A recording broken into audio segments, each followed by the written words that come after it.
Hello मेरे प्यारे बच्चों, आज मैं पुनः रमेश कुमार सुभागी देवी माध्यमिक विद्यालय इंटरमीडिएट कॉलेज इलाहाबाद महाराजगंज। आज देखिए कक्षा 7 विषय समाज विज्ञान इकाई 2, ठीक, यानी भूगोल यानी पृथ्वी का बदलता स्वरूप। ठीक, इसमें हम पाठ 2 जो पढ़ेंगे उसमें जो पहला भाग था उसको पढ़ाए थे। आज मैं उसी का, ठीक, चैप्टर 2 का आज दूसरा भाग मैं पुनः पढ़ाने जा रहा हूं। आइए देखिए, भू धरातल के परिवर्तन में मनुष्य की भूमिका। आज हम लोग हेडिंग पढ़ेंगे क्या? भू धरातल के परिवर्तन में मनुष्य की भूमिका।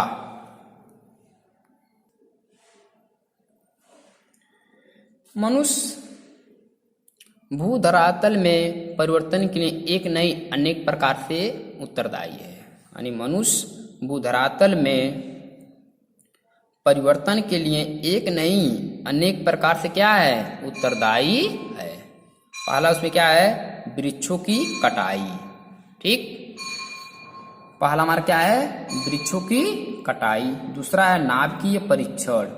तीसरा है अनियोजित रूप से भवनों का निर्माण।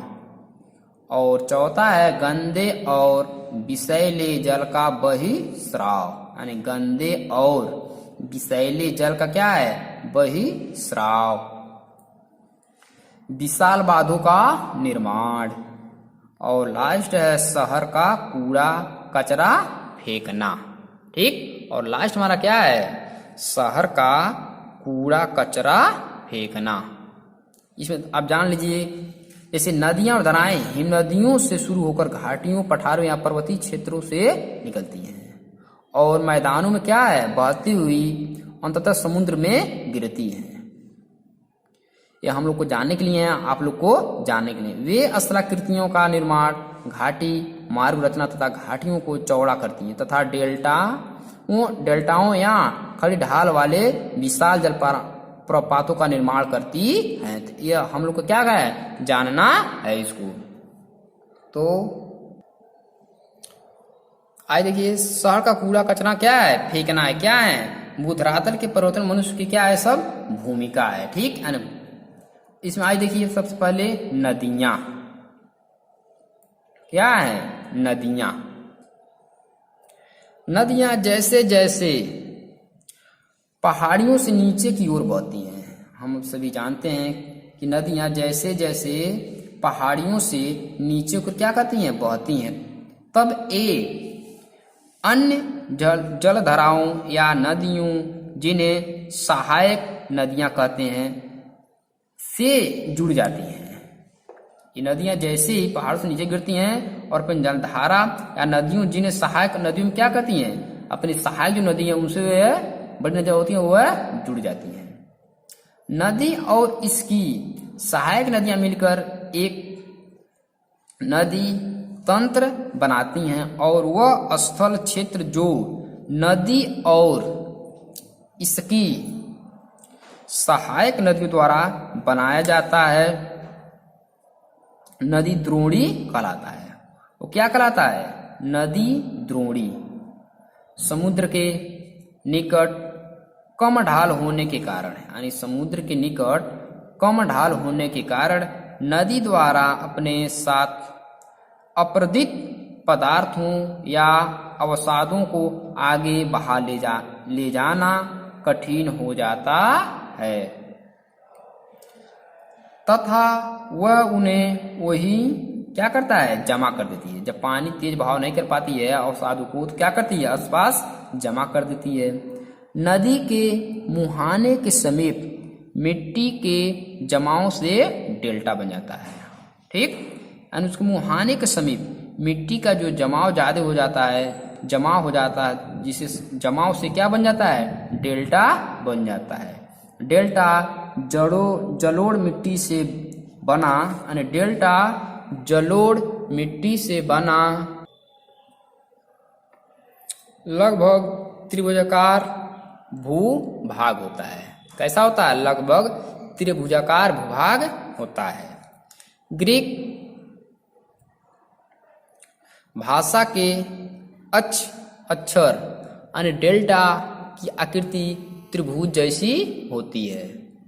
कैसा होता है? त्रिभुज जैसी होती, इसलिए इसे यह नाम दिया गया, इसीलिए इसे यह नाम दिया गया है। विश्व का सबसे बड़ा डेल्टा और ब्रह्मपुत्र नदियों के मुहाने पर स्थित है। जल जब हिमपात के रूप में गिरता है, जल जब यानी बर्फ के रूप में गिरता है, तो वह कम जगह घेरते हुए बर्फ के क्षेत्र का रूप ले लेता है। जब यह एक निश्चित मोटाई में पहुंच जाता है, जब यह निश्चित एक मोटाई में पहुंच जाता है, तो यह पहाड़ी ढालों पर नीचे की ओर खिसकने लगता है। हिमानियाँ या हिम नदियाँ बहुत धीरे धीरे गतिशील होती हैं। कैसा होता है? हिमानियाँ बहुत धीरे धीरे गतिशील होती है। हिमानियाँ अन्य हिमानियों से जुड़ी हो सकती हैं। जब ये हिमानियाँ निचले और उच्च स्तर पर पहुँचती हैं, तो ये पिघलती हैं और संपूर्ण नदी तंत्र की निगरानी करती है। इस प्रकार हिमानी एक बर्फ की नदी है। हिमानी क्या है? हिमानी एक बर्फ की नदी है जो पहाड़ी ढालों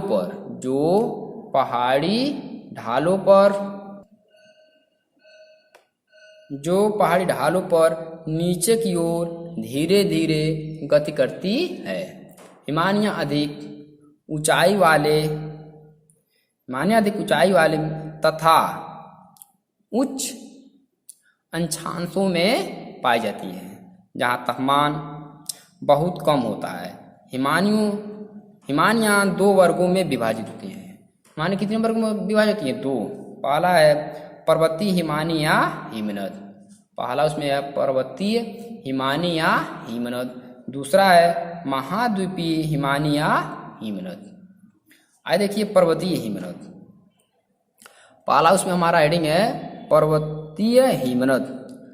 पर्वत के ऊपरी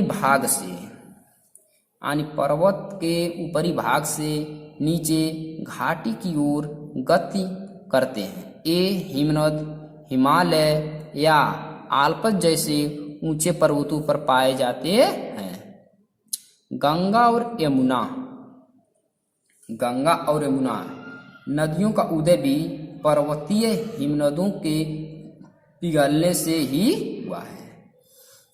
जो हमारी मुख्य नदियां हैं जैसे गंगा और यमुना, इनका भी उदय क्या यानी पर्वतीय यानी हिमनदों के यानी बर्फों के पिघलने से ही हुआ है।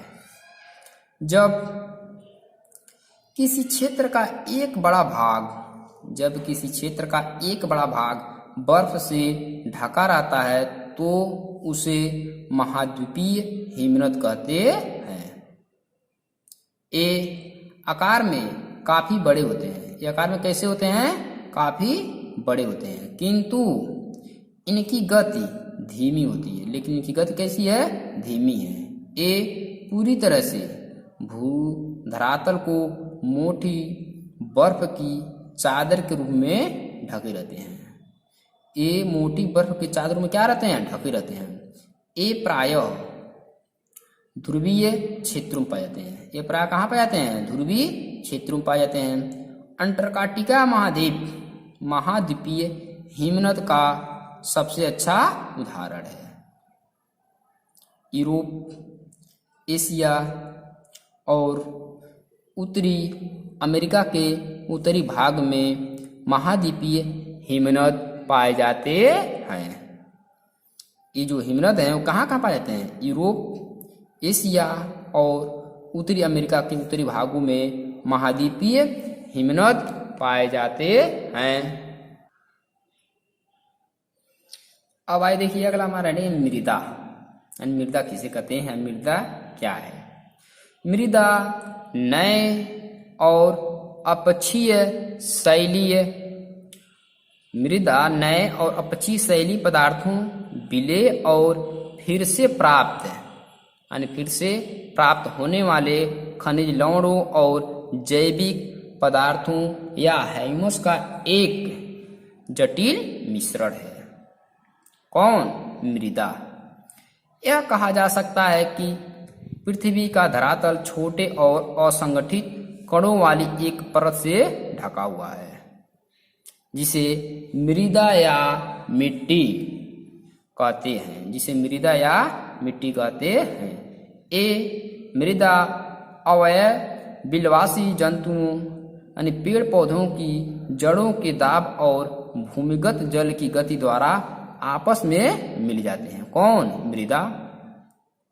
इस प्रकार अनेक प्रकार के कणों का मिश्रण होता है, जिसमें अनेक प्रकार क्या होता है? कणों का मिश्रण होता है। किसमें? मृदा में। इन कणों को दो समूह में विभाजित किया जा सकता है। इन कणों को कितने भागों में विभाजित किया जा सकता है? तो इन कणों को दो भागों में विभाजित किया जा सकता है। पहला हमारा है कार्बनिक या जैविक। पहला क्या है? कार्बनिक या जैविक। दूसरा है अकार्बनिक या अजैविक। मृदा का प्रकार, उसका रासायनिक संगठन और इसकी कार्बनिक उत्पत्ति की प्रकृति प्रमुख घटक है। इनका मृदा का, जो लोगों की सामाजिक स्थिति, खान पान, पहनावा, रहन सहन और एक विशेष भौगोलिक क्षेत्र के रेशे या काट कबाड़ उत्पाद को निर्धारित करते हैं। कौन? मृदा। मृदा में जैविक पदार्थ यानी मृदा में क्या होते हैं? जैविक पदार्थ पेड़ पौधों और इनके अवशेषों तथा जीवाणुओं से आते हैं। ठीक, ये पेड़ पौधे के अवशेषों तथा किससे मिलते हैं? जीवाणुओं से आते हैं। अधिकांश जैविक पदार्थ मृदा में पेड़ पौधों से आता है।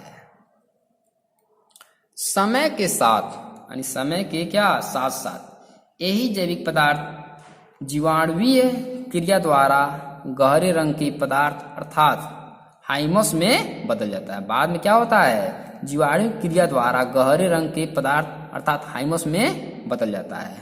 हाइमस पेड़ पौधों की वृद्धि के लिए उपयोगी पोषक तत्व प्रदान करता है और पेड़ पौधों की वृद्धि के लिए क्या करता है? उपयोगी पोषक तत्व प्रदान करता है। कौन?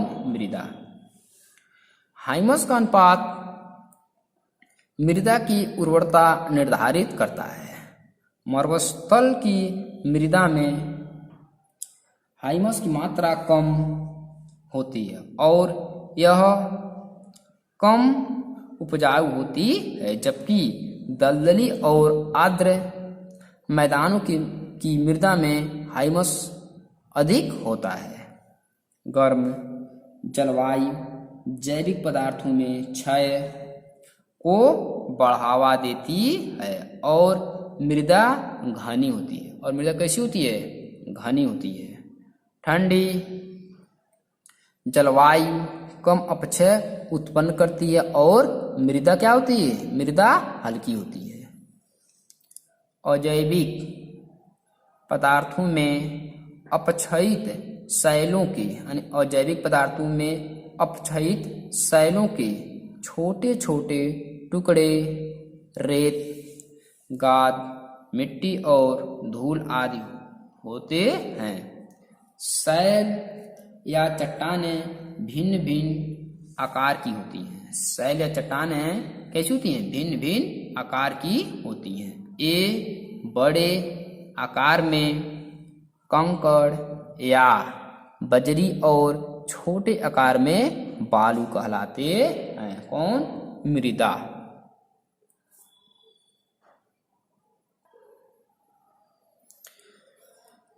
ये बड़े आकार में कैसे होते हैं? कंकड़ या बजरी और छोटे आकार में क्या कहलाते हैं? बालू कहलाते हैं। मृदा जो हाइमस में क्या करते हैं? बदलते हैं।